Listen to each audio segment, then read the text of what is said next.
effektiv, yararlı bir ünsiyyət saxlaya bilsinlər. Burada danışarkən, ünsiyyətdə olarkən bir insanla göz kontaktı qurma, dinləmə bacarığı, empati bacarığı, sağlam nitq, düzgün nitq və eyni zamanda da sərhədləri qoyma bacarığı ünsiyyət zamanı.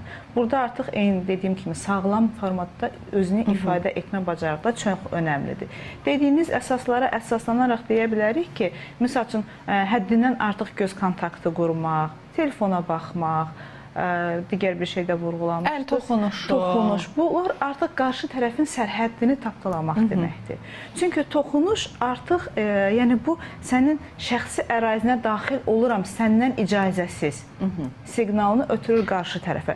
Və şuuraltı olaraq biz narahat oluruq. Axı mən sənə o icazəni verməmişəm, sən mənim şəxsi ərazimə daxil olsan və mənə toxunasan.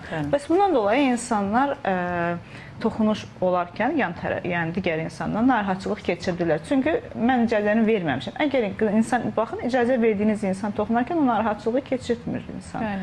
İstər göz kontaktı olsun, uzun müddətli bir insana baxırsansa, bu da artıq digər insanı narahat